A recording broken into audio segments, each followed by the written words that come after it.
everyone. Good morning. Let me turn on Instagram here. Instagram. There you are.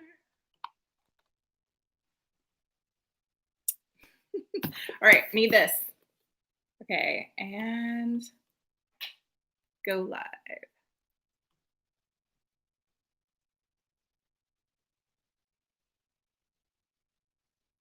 Hello, good morning, Instagram. Good morning, YouTube. It is Monday, June something. 22nd. Oh, that's right. Tonight, I have a Zoom meeting with all of the other authors of Castle of Horrors 3. It's one of the many anthologies that I am in this year. I'm in at least 7 and am contributing to at least 3 other books that are not officially anthologies, I guess. One is a collection of novellas. Is that called an anthology? I'm not sure. Hi, John. Mwah, good morning. And Allie, if she's there with you, hello. So, but today I will be reading from Dearest, the fairy tale mashup of The Wild Swans by Hans Christian Andersen and an Armenian folktale called A Weave of Words, and many, many other fairy tales, if you know anything about the woodcutters. The chapter that I'm reading today is chapter 17, but I'm going to start a little bit earlier. Is it? Yeah. I'm going to start a little bit earlier with chapter, why does that say 15? That's not what I'm reading. I'm going to start in chapter 16. Oh no. Oh, okay. I understand.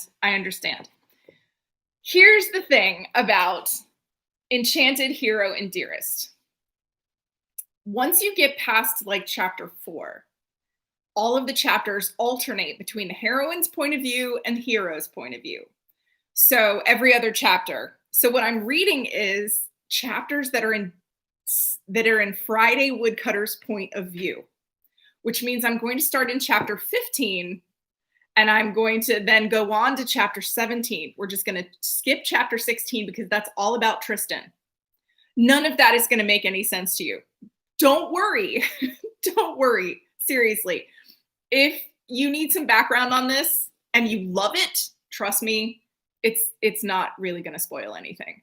And then if you don't like it, hey, you don't have to read the book. So, bam. Okay.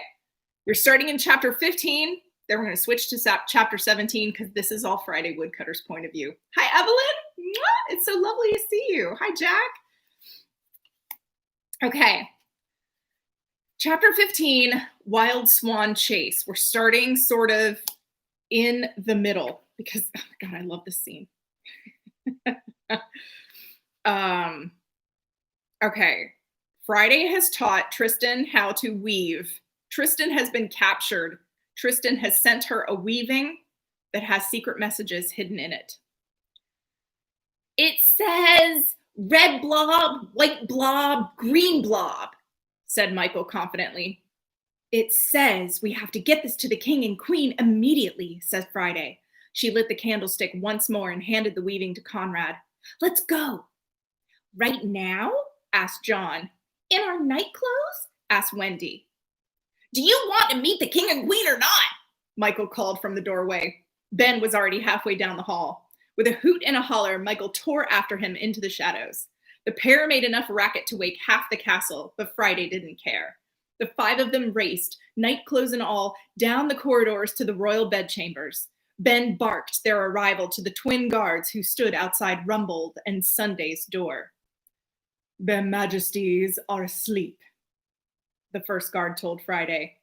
Well then, wake them up, said Friday. Behind the guards, the oversized door shifted open a crack. Mission accomplished, Sunday yawned. Friday, dearest, what is it? Friday took the weaving from Conrad and thrust it in her sister's face. Proof! Sunday took the mat from Friday and squinted at it. The second guard took the candlestick from Friday's trembling hand and held it steady for his queen. Tristan didn't leave here willingly. He's been captured by Mordant and taken back to the Green Isles. White blob, red blob, green blob, Conrad translated for Michael. Where did you get this? Sunday asked. Sebastian and Odette. Tristan used his shirt to strap the message to Sebastian and buckled it tight. They've flown an awfully long way. I can't say how far. We need to hurry and launch Papa's ship immediately. Sunday sighed and rubbed her eyes. Friday. Tristan wove that message for me, Friday said quietly, with his own hands. Sunday shook her head, but Friday could see a smirk hiding there. Only you, my sister, with a heart as big as the moon, could teach a prince to weave well enough to send you love letters. Rumbold, she called back into the room. You need to write me love letters. Yes, dear, mumbled the sleepy voice inside the chamber. Tell Mr. Jolicoeur to summon the crew and ready the ship, Sunday said to one of the guards, and he took off running. Collect your things, she said to Friday. I'll wake the king and get his assent. May I bring this? She indicated the weaving, and Friday nodded reluctantly. Whatever it took to convince Rumbold to let her go and take an army with her, she would. Unfortunately, King Rumbold didn't have an army to spare. I'm sorry, he told Friday on their way down to the grassy shore. We're spread thin enough as it is. I can give you Velius and a small strike force, but that's all. Against Mordaunt's sorceress and his infidel? Friday prayed to the gods it would be enough. As it was, Rumbold was giving her full control of Papa's ship when he desperately needed it for his trade. Friday dared not ask for more. Rumbold, Sunday, Monday, and Velius all accompanied her to the ship. John and Michael carried her carpet bags, and Wendy held Friday's cloak. Conrad managed his own things. Friday held only Tristan's weaving tight in her frightened grip. Together they climbed the slight berm that had undoubtedly saved the palace from flooding. At the top of the hill, Friday froze. Beneath her stood Papa, Peter, and half of Airland. On the water behind them floated her father and brother's beautiful ship. It was a glorious sight to behold. Even in the pre-dawn darkness, the people of Airland were awash in colors. Almost everyone present, and their children, were up far earlier than they should be. Wore patchwork. Almost everyone present, and their children, wore patchwork. To Friday, the fabric would always be a symbol of love and generosity, and she was touched by their kindness. Mr. Jolicoeur waited for her at the boat meant to take her to the ship, but the children stopped her before she reached him. I will tell you here that Friday is a very generous soul, and she has a magic needle. And with this needle, she has made patchwork out of scraps of material for all of the refugees and their children. She also wears skirts made out of patchwork, the same patchwork. Everybody knows her because of her skirts. So she's kind of become famous for this whole patchwork thing, which is good to know. She has been called Princess of Children. Just a moment, Princess. Mr. Humbug's tall hat waded through the colorful crowd. When the people before him parted, Friday noticed a patchwork handkerchief peeking from the front pocket of his coat. Airland has a few gifts for your journey. Friday wanted to jump in the water and swim for the ship immediately, but there was the small matter of her not being able to swim. The young twins, Elaine and Evelyn, stepped forward, each holding one end of something.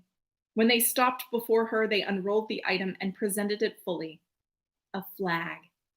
More precisely, a patchwork flag, in the middle of which swam a majestic white swan. Your ship needs this, said Elaine. They are your colors, said Evelyn. And so they were, all the colors of the rainbow. Friday hugged the girls, and a cheer went up from the crowd. I have this for you as well, said Mr. Humbug. He placed in Friday's open hand a sphere that looked a bit like a brass bed knob. When you're aboard the ship, cup the sphere between your hands and whisper where you want to go. This should speed your journey. Friday hugged Mr. Humbug as well at this and placed a sound kiss upon his cheek. Well, well, he blushed. Don't get too excited. It's just a bit of conjuring, nothing more. You've been a great help to me, sir, and my family, to all the people I love, and I thank you for that. Well, well, Mr. Humbug sputtered again. Good, good. Friday raised her free hand to the crowd. I love you all. I can't thank you enough for seeing me off. I will remember this forever. A freckled ginger man, he could only be Carrot Kate's father, wrung his hat in his hands. I'm not sure you understand, Princess. The man's patchwork tunic was utterly charming. Understand what? We're not here to see you off, said the twins' mother. We're here to fight for you. Friday covered her gaping mouth with a hand. Michael tugged at her skirts, and she turned down to look at him. You needed an army, didn't ya? Well, you got one. The boy raised his arms, and the children in the crowd joined his battle cry with raucous screams. So many children on the shore. No, it couldn't be. Friday's shock deepened, and she scanned the crowd again, this time examining each face. These weren't just concerned citizens of Araland. They were the parents of her children, all of them, high and low-born alike. I can't, stammered Friday. I can't. These people had children. Besides, she didn't know the first thing about leading an army. No, that wasn't quite right. She did know. Tristan had taught her. She could almost hear his voice in her head. The most important quality is loyalty. If they know you will fight just as hard for them, they will happily die for you. The weaving he'd sent her felt warm beneath her fingers. I took the liberty of selecting the halest and hardest of the bunch for your crew, Velius told her. The ship will sail at capacity. It's already decided, Captain Friday, said Mr. Humbug. Your patchwork army awaits your command. I can't let you do this, Friday finally managed to spit out, but rafts and canoes full of people were already spilling off the shore and heading to the ship. High above them, 2 large white swans drifted on the breeze. It's out of your hands, milady, said Kate's father as he helped her into Mr. Jolicoeur's craft. We can't disappoint our children, no more than you can. Friday urged Mr. Jolicoeur to row as fast as he could. She wanted to thank each and every person as they boarded the ship. There were tears in her eyes as she shook hands and received hugs and listened to parent after parent gush their praises of her. With every person she touched, she could feel her resolve strengthening. Every person, that is, but one. She reached out to a tall, cloaked man as he boarded, but he did not take her hand. Confused, Friday looked up into the man's shadowed face and saw ocean blue eyes glaring back at her. Seems we have the same destination, said Philippe. Just don't get in my way. Now, for those who haven't read Dearest, Philippe is Tristan's slightly younger brother. They could just about be twins. They look exactly the same. Only Philippe has major anger issues. But I tell you what, up until that moment when I was writing, I had no idea Philippe was going to show up on the ship. No clue whatsoever. So this is why this chapter, chapter 17, is my favorite chapter, because I had no idea in the writing of this book that this chapter was ever going to happen. But when Philippe showed up on the ship, it all unfolded. So here's what happened. Chapter 17, The Wrong God. Papa had named his ship the Seven Seas, and Friday stood proudly upon her deck. The patchwork flag snapped in the wind in all its glory. Mr. Jolicoeur had begun referring to Friday as captain immediately, and though she tried to dissuade him, everyone else on the ship followed suit without question. Everyone but Philippe. In this, Friday agreed with the Swan brother. She couldn't think of anyone in her family less suited to be captain of anything. Her skills would be put to better use mending sails. What would Thursday say? With any luck, her seafaring pirate queen sister would never find out. Friday cupped the brass bed knob in the pocket of her skirt. It remained cool to the touch, though she had not let go of it since they'd set sail. Mr. Jolicoeur suggested they not use her gift until they were well clear of the shore and out into open waters. Does the height bother you? Philippe's question drew her attention to the sheer expanse of water below her, the water she had almost died in. He wore a thin shirt of mail and a sword at his hip, purloined, no doubt, from the training grounds. No, she answered honestly. I am not afraid. Good, he said, because if you fall this time, I'm not coming after you. I wouldn't ask you to, Friday shot back at him. Right now, I have Tristan's love and the faith of every person aboard this ship. I feel like I could conquer the world. Luckily, we only need to conquer one island nation. Friday took a deep breath. I think I can do that. I'm not asking you to. Of course not, said Friday. You don't need to ask for help. You punch first and ask questions later. She took hold of the railing and turned to face the wind. I have a sister like you. The boat rocked over a particularly large wave, forcing Philippe to grab the railing as well to maintain his balance. I like her already. Friday smirked. She's the same one who created this ocean. Then I take it back. But you would do the same, wouldn't you?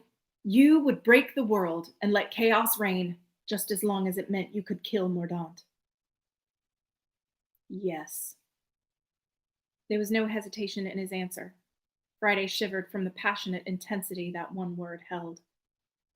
It's amazing, she said. You look so much like him, but you feel so different. Different how? He asked.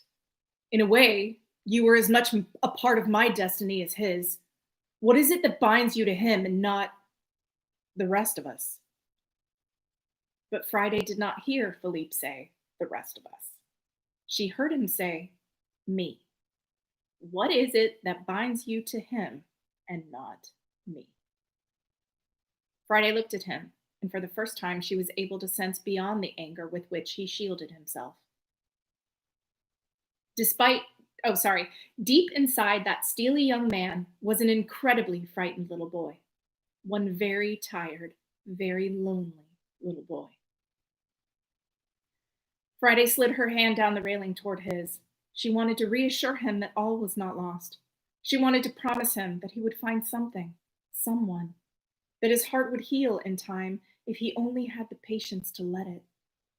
The second her hand touched his, indigo blue sparks jumped between them. Philippe immediately pulled his hand away and fled to the other side of the ship. Friday stayed where she was, dumbfounded, one half of her hand a mass of pins and needles. She had embraced all the rest of Tristan's brothers at one point or another, had danced with them at the ball, but she had never touched Philippe before. She had been Elisa and the brothers' destiny, yes, and Tristan had been her destiny, hadn't he? Hadn't he? Milady, Friday. Conrad's voice pulled her out of her shock. There's someone in the hold asking for you. I believe she's a sister of Earth. Thank you, Conrad. Friday released the railing and followed her squire down into the ship's hold, an area made surprisingly airy and spacious due to their considerable lack of cannons. At the far end, leading a circle of men and women in a prayer to the gods, was Sister Carol.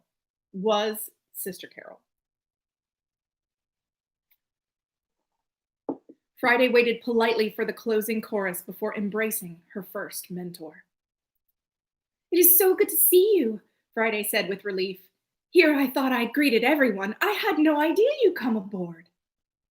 Sister Carol gave a wry grin. You had no idea I survived, you mean? We're tough old birds, don't give up that easily. Oh my. She put a hand on Friday's arm.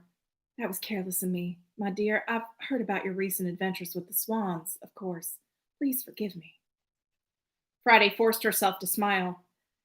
It is you who should forgive me, sister. I'm afraid our plans to make me a dedicate to the Earth Goddess have been thwarted. Earth acolytes were destined to live only for the goddess. Once Friday had fallen in love with Tristan, she knew this path would become closed to her. Not that she minded. The alternate path set out before her seemed lined with roses. Assuming, of course, the seven seas arrived in time for her to rescue her beloved. Though, if I fail, perhaps the goddess will find it in her heart to take me to her breast once more. There was a look on Sister Carol's face that Friday had seen before, something more than concern. Friday pushed her confusion about Philippe and her fears for Tristan aside, reaching out to Sister Carol with her soul. What she found was regret, not shame. Sister? The sister folded her hands and bowed her head. You were one of my finest pupils, Friday Woodcutter, and you were a boon to our temple. But you were never meant for the earth goddess. I blame myself. In my selfishness, I could not let you go. Friday forced herself to remain calm enough to pose the question she did not want to ask. Was the goddess ever going to accept me? Oh, Friday. The sister took Friday's warm hand in her cool ones. The skin was calloused but soft with age. We are all children of the goddess.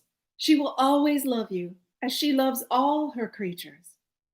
Earth was simply not your nature. Simply. There was nothing simple about this. Of all the things racing through Friday's mind on this rescue mission, the true nature of her, nature, was something she wasn't ready to add to the list.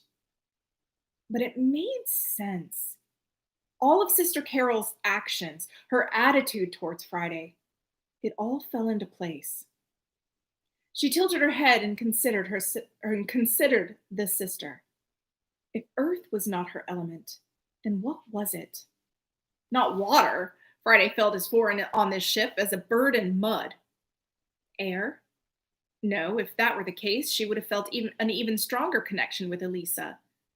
The only other element left was fire, Friday whispered. There is fire in my nature. Sister Carol sighed. You can see why we were reluctant to send you to their temple for teaching. Fire acolytes were not known for their modest dress or purity of soul. Even thinking about the things they taught at Fire Temple set Friday's cheeks aflame with blush. Your gift, the empathy, it is based on passion. Your sensitivity to emotions, the deep connections you form with people, your sheer capacity for love. It is all based on the highest level of fire magic. It is spirit magic. Friday turned to Conrad. Her squire had known it all along. He had seen the color of her magic with his gift. And in the sky tower, she'd seen it too.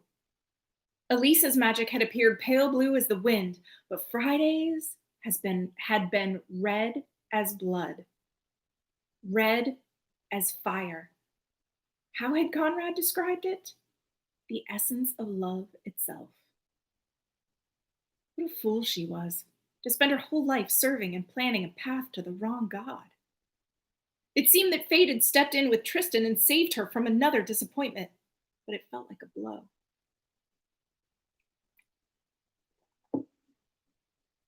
Do not despair, Sister Carol said quickly. You have not been forsaken. I would have told you before this, had there been a decent teacher in Airland for you, but all the spirit guides walked high in the mountains long ago and disappeared with the dragons. Your mother felt it was best for you to remain with me, with the children, and concentrate on your skills as a seamstress. Friday wasn't the least bit surprised that her mother had a hand in this deception. Mama had doomed her second child to death with a slip of the tongue, so Friday understood why she might have taken extra care in this matter. Considering the stigma surrounding the fire disciplines, had Friday known of her true nature, she would have lost herself in misery and self-loathing.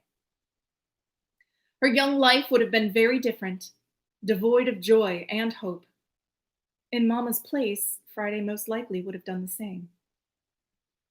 Sister Carol leaned in and placed a kiss on Friday's forehead.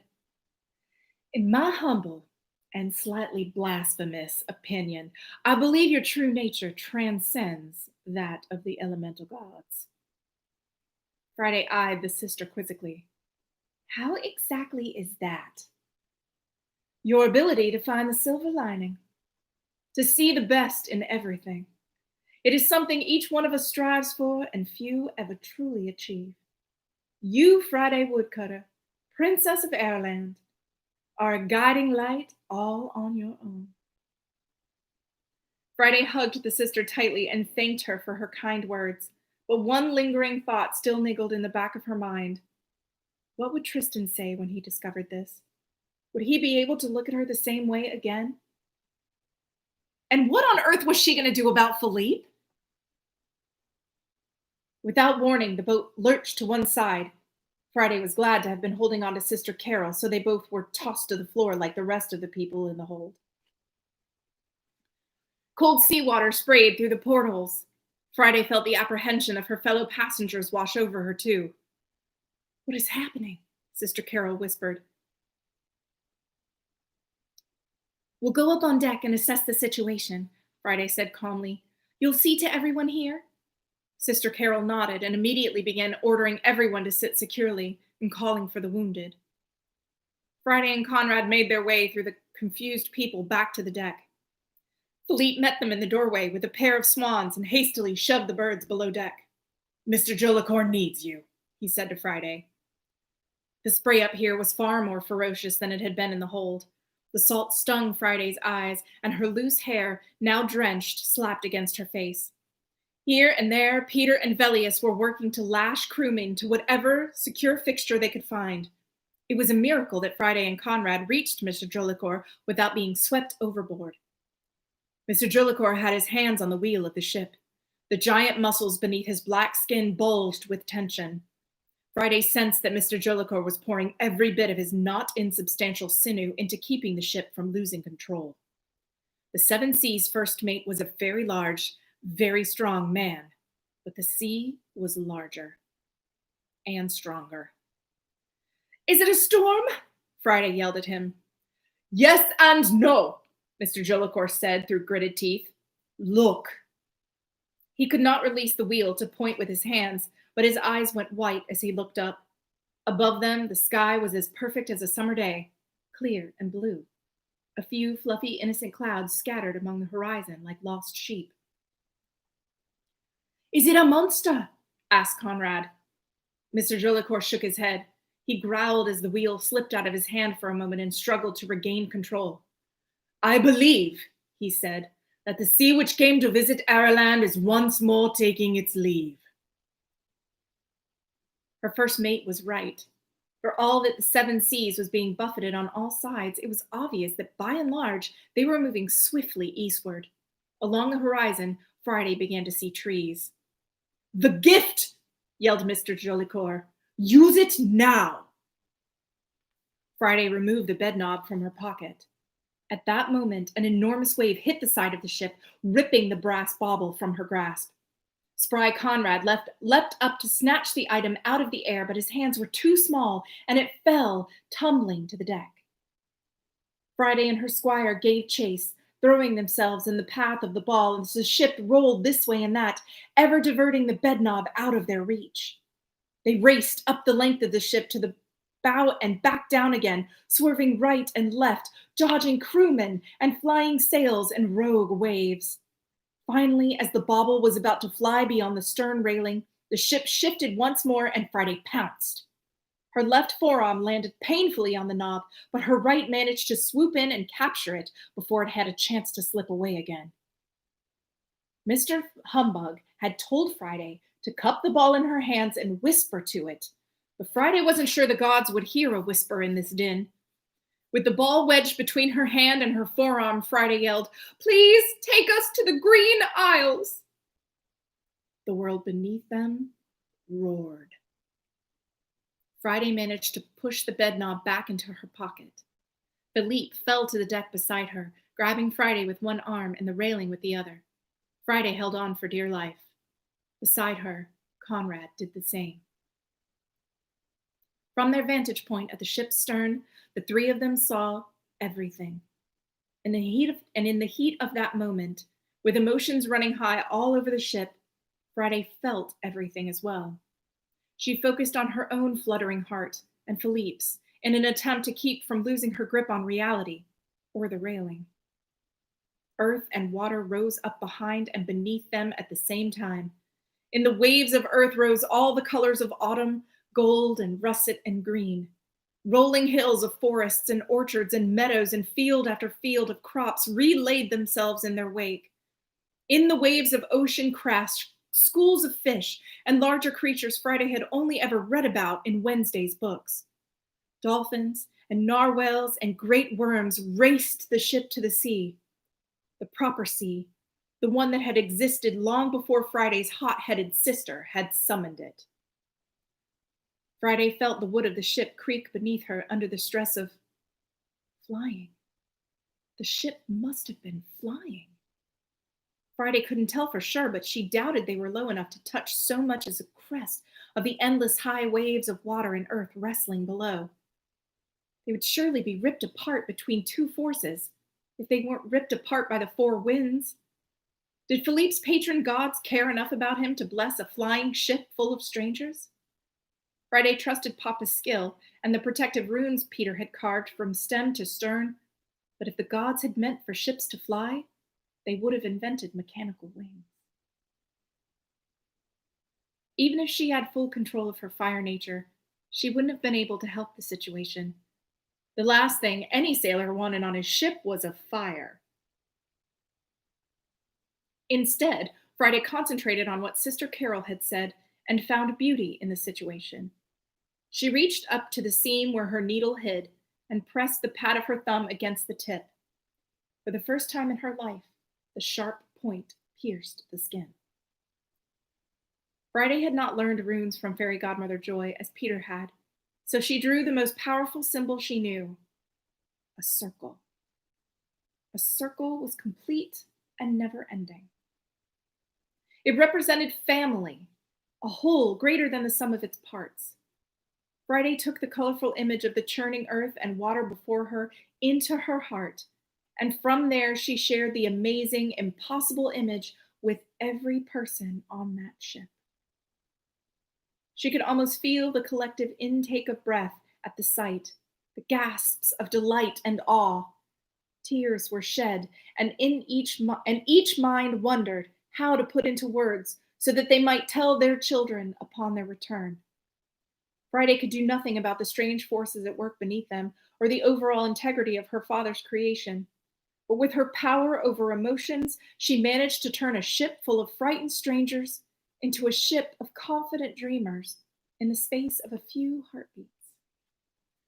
This image, this shared experience, would bind them together forever, like few things in life could. Like her bond with Tristan. She felt Conrad's hand reach out and pat her ankle reassuringly. He knew what she was up to. He could probably see the color as she worked her magic. If the passengers of this ship had not been an army before, they were now. Philippe pulled Friday to him, buried his head in her shoulder, and wept. She hugged him back so that he knew he was not alone. Faster and faster the ship flew until there was nothing below them but calm blue ocean. They raced the clouds in the sky and won. The wind dried her hair, tangling it mercilessly, and chilled her to the bone. She shut her eyes against the blast. Deep in her soul, she felt the people below decks huddle against one another for warmth. She did not know how much longer the ship meant to fly, safely past the Troll Kingdom at least, she hoped. And so she tried to think warm thoughts. She brought to mind a sunny day in a summer in a meadow full of dandelions. She recalled the hardest day of her chores when she worked up a sweat, and the fur-lined gloves Papa had given her last midwinter. What else was warm? And then she remembered Tristan's kiss, their last kiss, deep in the dungeons when they had arrived at the end of the curse, and there was a very real possibility that he would live no more tomorrows as a human. Through their lips they shared what might have been one of Tristan's final breaths. The memory of it still brought a flush to her body and made her toes curl. In her arms, Philippe went very still. On the decks beneath her, she could feel the crew sigh. It occurred to Friday to be embarrassed for sharing such a moment, But all the people who joined this crew knew exactly what they were in for and why. If they had any lingering doubt that Friday's love for Tristan was less than true, those doubts had vanished. Friday had not always considered herself to be equal among her siblings, but by the time the ship finally came to rest in the harbor, she felt she had finally lived up to the woodcutter name. Philippe removed himself from her presence immediately, but she was still afraid to let go of the railing.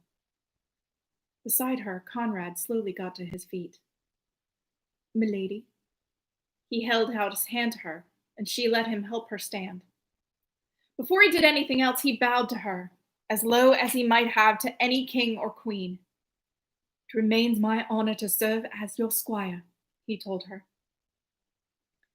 "Thank you," Friday said, but she was not sure what else might be appropriate in this moment. "Mr. Jolicoeur?" Friday asked tentatively. The large man seemed to be frozen to the wheel. Friday rubbed her hands up his arms, willing his muscles to release. Finally, Mr. Jolicoeur exhaled, relaxed, and let go. "Thank you, my captain." "You have steered us well," said Friday. "I think." In truth, she had no idea where they were. The three of them made their way to the bow of the ship, helping the crew to unbind themselves from masts and railings along the way. The port where they had docked lay in ruins. She could make out no single edifice that still stood above the rubble. "This is old devastation," said Mr. Jolicoeur. "Mordaunt did this when he seized the throne," said Philippe. The armor of his anger had returned in full force. "Why would anyone ruin a perfectly good kingdom?" asked Conrad, "especially if you were the one who wanted to rule it." "Some men prefer to start fresh," answered Mr. Jolicoeur. "They want to remake their cities and castles to their own tastes." "But nothing was remade here," said Friday, "only destroyed." Mr. Jolicoeur nodded. "This speaks to the temperament of the new ruler. One needs manpower to rebuild a fence, let alone a city. If the men have fled out of loyalty to the former king and queen, there is no one left to rebuild." "There is another possibility," said Conrad. Mr. Jolicoeur nodded. "Yes, but I don't like considering that one." "What?" said Friday. "What is the other possibility?" "That the former citizens of our kingdom are all dead," said Philippe, "just like my parents." The idea was deplorable. The likelihood was all too real. "Then we must hurry," she said, "before any of the other former citizens of Cassera join them." She looked down at the docks and then to Mr. Jolicoeur. "Can you lower us down?" Mr. Jolicoeur considered the ramshackle structure. "It may fall to pieces at any moment." Friday looked from Conrad to Philippe, who would still not meet her gaze. Bellius and Peter would be furious that she had convinced her first mate to let her down ahead of them. "We're willing to take that chance." "Very well. I will lower you three, but I will send the rest of the troops in by skiff." Friday looped the rope around her waist, and Conrad tangled his arm into it as well. "We will head up the ridge there to see what we can find. Will you please tell my brother and the Duke?" Mr. Jolicoeur made a fist with his right hand and placed it over his left breast. "Yes, Captain." "You are an amazing person, Mr. Jolicoeur." Friday made the large man bend his head down to her so she could kiss him on the cheek in gratitude. Even beneath his dark skin, she could make out his blush. As soon as her feet touched the crumbling dock, she knew where Tristan and his siblings had gone. She could taste their frustration and terror as if it lingered in the dusty air. Philippe immediately broke into a run, heedless of the rotting wood that fell away beneath his boots. Conrad kept pace with Friday. When the terrain became too rocky, he ran in front of her to show her where she might safely put her feet without turning an ankle. When they reached the ruins at the city's summit, Friday spotted the fire temple in the distance. Smoke rose from its many chimneys. Philippe tore down the hall, heedless of the wreckage in his path, and threw himself against the garish, peeling gold leaf doors. In an instant, Friday was beside him. She and Conrad gagged at the smell of new smoke and old death. Before them, a melee ensued. Elisa and her brothers fought with the red-coated guards. The infidel held Tristan by the wings and looked ready to rip them out. And upon the dais she watched as Mordaunt's blade missed Christian before finding Francois.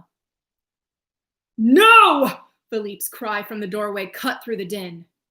And for a moment, the room was theirs.